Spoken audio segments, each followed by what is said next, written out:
ہوگی قرآن پاک سے اور موضوع ہے توحید اور شرک۔ جی مفتی صاحب۔ بسم اللہ الرحمن الرحیم۔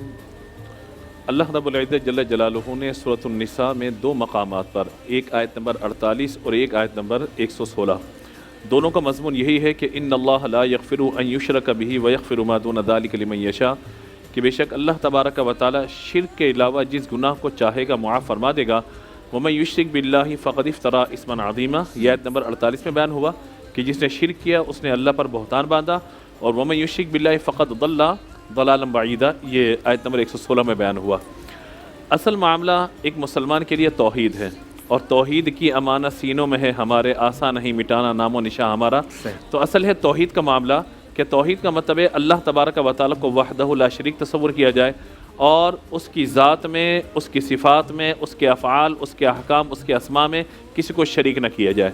اور شرک کا معنی ہوتا ہے کہ اللہ تبارک و تعالیٰ کے علاوہ کسی کو واجب الوجود تصور کیا جائے، یا اللہ تبارک و تعالیٰ کے علاوہ کسی کی عبادت کی جائے، یا اللہ تبارک و تعالیٰ کے علاوہ کسی میں بعینی ہی وہ صفات جو ذات باری تعالیٰ کی ہیں، بعینی ہی بالکل اسی طرح بغیر اس کی عطا کے کسی ذات میں تصور کی جائے۔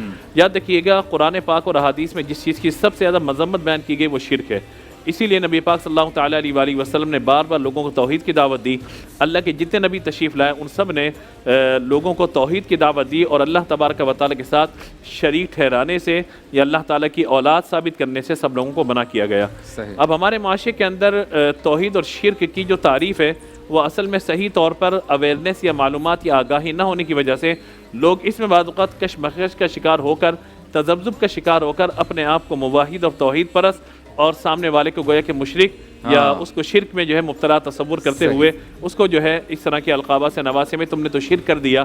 تو آج ہم اس تعریف کو سمجھ لیں اور اپنی زبان کو ہم روکیں کسی کو مشرک یا کسی کو کافر کہنے سے، تاکہ ہمارے یہاں سے یہ پیغام بھی چلا جائے کہ کسی بھی مسلمان کو مشرک کہنا یا کافر کہنا یہ ایک مسلمان کو زیب نہیں دیتا۔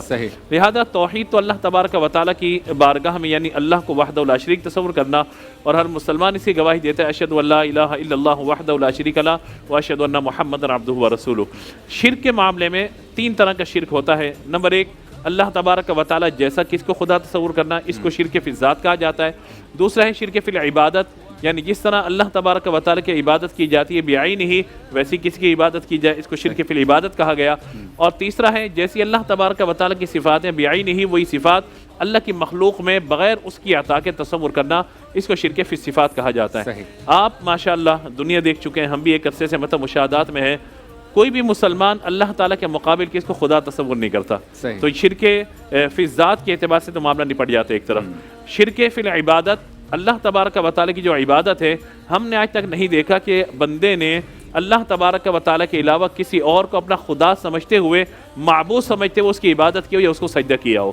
تو تعظیماً سجدہ ایک الگ بحث ہے وہ، لیکن چونکہ ہمارا وہ موضوع نہیں ہے سجدہ تعظیمی سجدہ عبادت، لیکن یاد رکھیے گا کہ سجدہ تعظیمی اس امت میں حرام ہے، سجدہ عبادت تو ہو ہی نہیں سکتا، کیونکہ عبادت فقط اللہ تبارک و تعالیٰ کے لیے۔ گزشتہ امتوں میں سجدہ تعظیمی جائز تھا، جس طرح آدم علیہ السلام مسجود ملائکہ بنے، اور یوسف علیہ السلام کو ان کے بھائیوں نے اور ان کے والد اور والدہ نے سجدہ کیا، تو وہ سجدہ تعظیمی تھا، سجدہ عبادت نہیں تھا۔ نبی پاک علیہ السلام نے سجدہ تعظیمی کی بھی اس دور کے اندر ممانعت فرما دی ہے، اس امت کے لیے جائز نہیں ہے کہ کسی بھی جگہ پہ جا کر اپنی پیشانی رکھے اور سجدہ کرے۔ تو لہٰذا یہ دو چیزیں تو ایک طرف چلی جاتی ہیں کہ شرک فی الذات اور شرک فی العبادت۔ اب معاملہ جو مشتبہ ہو جاتا ہے بعض اوقات یا اس میں انسان پریشانی کا شکار ہو جاتا ہے شرک فی الصفات کے اعتبار سے۔ مثال کے طور پہ ہم یہ کہیں کہ اللہ تبارک و تعالیٰ حی ہے، زندہ ہے، اور آپ بھی حی ہیں، آپ بھی زندہ ہیں، میں بھی حی ہوں۔ اللہ تعالیٰ سمیع ہے، سنتا ہے، آپ بھی سنتے ہیں۔ اللہ تعالیٰ بصیر ہے، دیکھتا ہے، آپ اور میں بھی دیکھتے ہیں۔ تو کیا شرک ہو جائے گا؟ ہم نے اصل میں اس کی تعریف کو پھر نہیں سمجھا۔ اللہ تبارک و تعالیٰ کی جتنی صفات ہیں اور مخلوق کی جتنی صفات ہیں ان میں ہم چند طرح کا اگر فرق کر لیں تو معاملہ بالکل کلیئر ہو جاتا ہے۔ اللہ تبارک و تعالیٰ کی جتنی صفات ہیں وہ ازلی ہیں، یعنی ہمیشہ سے ہمیشہ رہنے والی ہیں، قدیم ہیں، اور بندوں کی جتنی صفات ہیں وہ قدیم نہیں ہے بلکہ غیر قدیم ہے، یعنی ایک وقت تھا نہیں تھی، ایک وقت ہیں، ایک وقت آگے نہیں ہوں گی، تو لہذا وہ قدیم نہیں بلکہ غیر قدیم ہو گئی۔ اللہ تبارک و تعالیٰ کی جتنی بھی صفات ہیں وہ ذاتی ہیں مخلوق کی جتنی صفات ہیں وہ عطائی ہیں. صحیح. اللہ تبارک و تعالیٰ کی صفات کی کوئی حد نہیں ہے, وہ لامحدود ہے, کوئی حد نہیں ہے, اور مخلوق کی جتنی صفات ہیں ان کی کوئی نہ کوئی حد متعین کی گئی ہے. اسی طریقے سے چوتھا فرق جو بیان کیا گیا علماء کرام نے علم الکلام کے اندر فرمایا کہ اللہ تبارک و تعالیٰ کی صفات جو ہے وہ غیر فانی ہیں, ان پہ فنا ممکن نہیں ہے, اور مخلوق کی صفات میں فنا ممکن ہے. یہ الگ بات ہے کہ اللہ تبارک و تعالیٰ فنا تعریف فرمائے یا نہ فرمائے. یہ چار طرح کے فرق آپ سامنے رکھ کر اللہ تبارک و تعالیٰ یعنی خالق و مخلوق کے درمیان جو صفات ہیں ان کا فرق سامنے رکھ سکتے ہیں.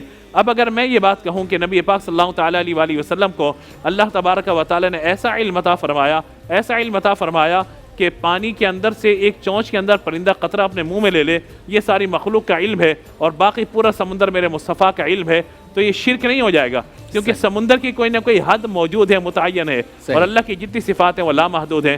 اسی طرح نبی پاک علیہ الصلوۃ والسلام کا دیکھنا, حضور کا سننا, اللہ کے نیک بندوں کا, صالحین کا تصرف کرنا, اور استمداد بالغیر یعنی اللہ تبارک و تعالیٰ کے علاوہ کسی سے مدد طلب کرنا, اصل یہ ساری چیزیں اللہ کی عطا سے ممکنات مانی جائیں تو کوئی شرک کا شائبہ تک اس میں باقی نہیں رہتا.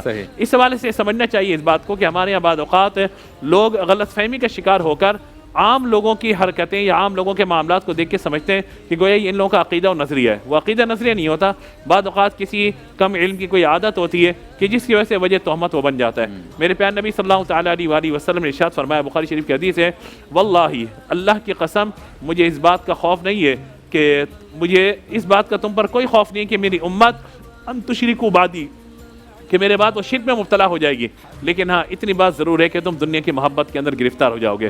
شبیر بھائی, توحید یہ نہیں ہے کہ شان رسالت کی تنقیص کی جائے یا تعظیم میں کمی کی جائے, کہا جائے کہ یہ تعظیم میں کمی کرنا یا کسی کی شان کو بیان کرنا یہ ذات باری تعالیٰ کی شان میں گویا کہ کمی کرنے کے مترادف ہے. ہر کسی کی تعظیم یا ہر کی ہوئی تعظیم شان باری تعالیٰ میں کمی نہیں ہوتی, اور نہ ہی اس کے اندر کوئی شرک کا شائبہ ہوتا ہے, اور نہ ہی یہ توحید کے خلاف ہے.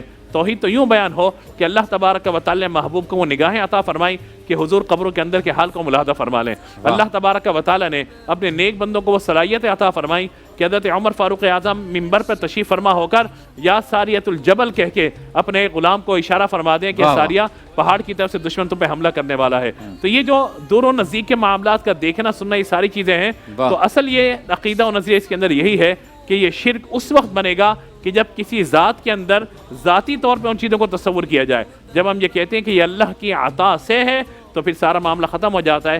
انا اعطیناک الکوثر, یعنی محبوب علیہ الصلوۃ والسلام کو اللہ نے خیر کثیر عطا فرما دی ہے, تو پھر اس میں کسی بھی قسم کے شرک کا شائبہ نہیں رہتا. لہٰذا اس غلط فہمی کو ختم ہونا چاہیے. مسلمان یا تو مسلمان ہوگا یا مشرک ہوگا, ایسا نہیں ہو سکتا کہ وہ مشرک بھی ہو اور مسلمان بھی ہو, نماز بھی پڑھ رہا ہو اور شرک بھی کر رہا ہو, جناب حج بھی کر رہا ہو اور شرک بھی کر رہا ہو, زکوٰۃ بھی دے رہا ہے مشرک بھی ہے, تو ایسا نہیں ہوگا. مسلمان موحد ہے, توحید پر ہوتا ہے اور شرک سے محفوظ رہتا ہے. ہمیں کسی کے بارے میں بدگمانی کرنے سے اپنی زبان کو روکنا چاہیے. اللہ تعالیٰ عمل کی توفیق عطا